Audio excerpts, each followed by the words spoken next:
हर drug जो है उसके सिम्टम डिफरेंट होते हैं, फिजिकल सिम्टम डिफरेंट होते हैं। हम बड़ी आसानी से पहचान सकते हैं। इसके लिए किसी डॉक्टर की जरूरत नहीं होती पहचानने के लिए कि भाई ये अगर एजुकेशन हो, अवेयरनेस हो तो माँ बाप, घर वाले खुद ही पहचान जाते हैं। जैसा कि हम हीरोइन के बारे में बात कर रहे हैं, तो हीरोइन के जो शॉर्ट टर्म इफेक्ट होते हैं, यानी जैसे ही कोई बंदा हीरोइन यूज करता है, मैंने पहले बताया था कि इसके यूज करने के डिफरेंट रूट्स होते हैं। या लोग सिरिंज यूज करते हैं और डायरेक्ट इंजेक्ट करते हैं अपनी वेन्स में, या फिर ये स्नोट करते हैं, नाक के जरिए जो है उसको स्नोट करते हैं, या फिर स्मोक करते हैं। तो इसके डिफरेंट रूट होते हैं। अब इसका जो फौरन इफेक्ट होता है जो भी यूज करता है हीरोइन को, तो सबसे पहला जो शॉर्ट टर्म इसके इफेक्ट होते हैं वो यूफोरिक होते हैं, यानी वो बंदा बहुत अच्छा फील करता है। जो भी हीरोइन यूज कर रहा है उसको यूज करने के बाद बहुत अच्छी फीलिंग होती है। They feel very good feeling,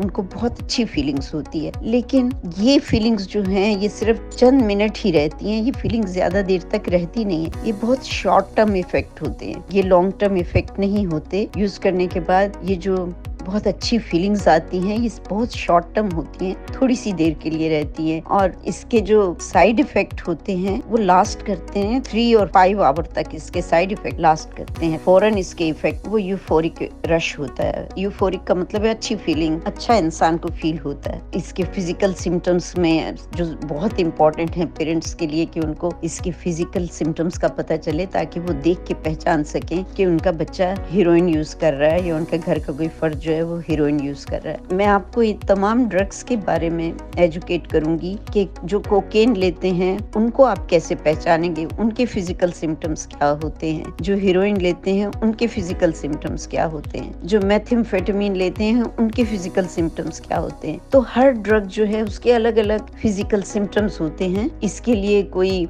जाके किसी से पूछने की जरूरत नहीं है। अगर आपको अवेयरनेस है तो आप खुद इस चीज को समझ सकते हैं कि ये हमारा बच्चा या बेटा या बेटी जो है ये किस किस्म की ड्रग ले रही है। तो इसके जो फिजिकल साइन और सिम्टम है मैं मुख्तसर करके आपको बता रही हूँ। इसके फिजिकल साइन और सिम्टम में वॉमिटिंग होती है, और जो मेन पॉइंट होता है जो हीरोइन यूज करते हैं उनके जो पिपिल होते हैं आंखों में वो जो है कंस्ट्रक्टेड हो जाते हैं, श्रिंक हो जाते हैं, बिल्कुल पिन पॉइंट हो जाते हैं। जो हीरोइन यूज करते हैं, ड्रग यूज करते हैं, वो बिल्कुल पिन पॉइंट होते हैं उनके जब वो यूज करते हैं। ये फिजिकल साइन मैं आपको बता रही हूँ जो कि आम इंसान, घर का कोई भी फर्द देखकर पहचान सकता है। वॉमिटिंग होती है इन पेशेंट्स को, इनकी कंस्ट्रक्टेड प्यूपिल्स हो जाते हैं, इम्पेयर्ड मेंटल फंक्शन होते हैं इनके, और इसके अलावा इनकी स्पीच जो है वो स्लर्ड स्पीच हो जाती है। मकसद ये है कि वो बहुत जैसे क्लियर बात कर रहे होते हैं, वो उतनी क्लियर उनकी बात, उनका तलफ़ुज़ जो है वो स्पीच उनकी स्लर्ड हो जाती है। हीरोइन का एक और साइन जो कि आप बड़े आराम से जज कर सकते हैं कि ये लोग, इनको बहुत ज़्यादा इचिंग होती है, खुजली होती है तमाम जिस्म में ना, खुजलाते रहते हैं ये लोग अपने जिस्म को चारों तरफ से। कभी बाजू खुजलते हैं, कभी गर्दन खुजलते हैं। इनको इचिंग का प्रॉब्लम होता है। जो हीरोइन जो लोग लेते हैं इनमें इचिंग होती है। अगर आप देखते हैं कि हमारा कोई बच्चा या बेटी जो है वो अचानक जो है उसमें ये चेंजेस आ रही हैं उसके बिहेवियर में कि वो खुजलना शुरू हो गया है, कई दिनों से आप देख रहे हैं कि बस वो अपने को खुजले ही चला जा रहा है, या उसको वॉमिटिंग्स हो रही हैं, या वो बात करता है तो उसको स्लर्ड स्पीच हो जाती है, उसको अल्फाज को अदायगी नहीं कर सकता। तो ये सब आते हैं फिजिकल साइन में। इसको आम आदमी भी बड़े आराम से जो है मालूम कर सकता है, देख सकता है। हीरोइन की वबा, जैसे कि मैंने आपको पहले भी बताया था कि ये दुनिया में हर जगह बहुत बुरी तरीके से ये वबा फैली। अमेरिका में 2016 में जो ओवरडोज हीरोइन से होकर जिनकी डेथ हुई उनकी तादाद 13,000 है। तो ये इतनी बुरी चीज़ है कि जब ये लेना शुरू होते हैं हीरोइन, टॉलरेंस लेवल जब बढ़ने शुरू हो जाता है तो ये उसकी मिकदार बढ़ाते चले जाते हैं, और होता ये है कि ये ओवरडोज कर लेते हैं अपने को, और ओवरडोज करने की वजह से इनकी डेथ हो जाती है। तो सिर्फ 2016 में अमेरिका में सर्वे किया गया था, तो सिर्फ हीरोइन ओवरडोज की वजह से जिनकी डेथ हुई थी 2016 में वो थी 13,000। खुद ही सोचिए कि सिर्फ एक जगह पर एक साल में 13,000 लोग मर गए सिर्फ ओवरडोजिंग ऑफ हीरोइन की वजह से। तो इसलिए ये बहुत ज़रूरी है कि हम वक्त पर जो है मदद कर सकें, वक्त पर किसी की जान बचा सकें। और ये सब चीज़ आप उसी वक्त कर सकते हैं जब आपके अंदर इस चीज़ की अवेयरनेस है। अगर आप ही के अंदर अवेयरनेस नहीं है और आप उसको पहचान ही नहीं पा रहे, तो आप हेल्प कैसे कॉल करेंगे? आप तो हेल्प नहीं कॉल कर पाएंगे ना। तो इस वजह से मेरा पूरा फोकस है वो इस चीज़ पे है कि मैं अपने बहन भाइयों को, अपने लिसनर को, जो भी इंटरेस्टेड हैं इसमें, उनको मैं अवेयरनेस दे सकूं, मैं उनको ये बता सकूं, आप खुद एक बहुत बड़े मसीहा हैं, खुद अपने घर के।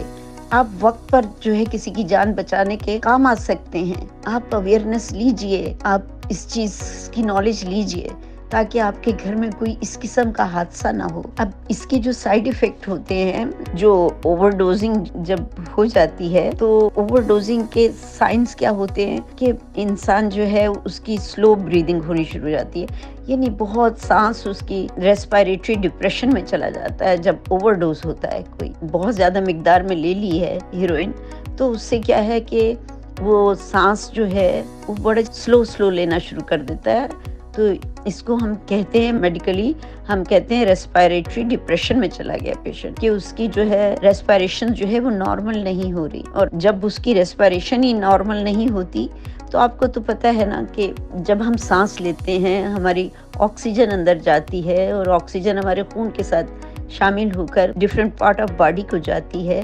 इस तरीके से हमारे जिस्म का पूरा निज़ाम चलता रहता है। तो अब ओवरडोजिंग के चंद सिम्टम बता रही हूँ ताकि आप वक्त पर जो है एकदम से पैनिक करने की बजाय आप सही फैसला कर सकें और मदद कर सकें किसी की।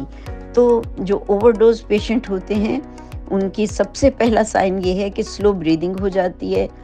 उनके लिप्स और नाखून जो होते हैं, होंठ और नाखून, ये ब्लू होना शुरू हो जाते हैं, ब्लूइश नज़र आने लगते हैं। और उनकी जो ज़बान है उसका कलर जो है वो चेंज हो जाता है, डिस्कलर्ड हो जाती है उनकी ज़बान।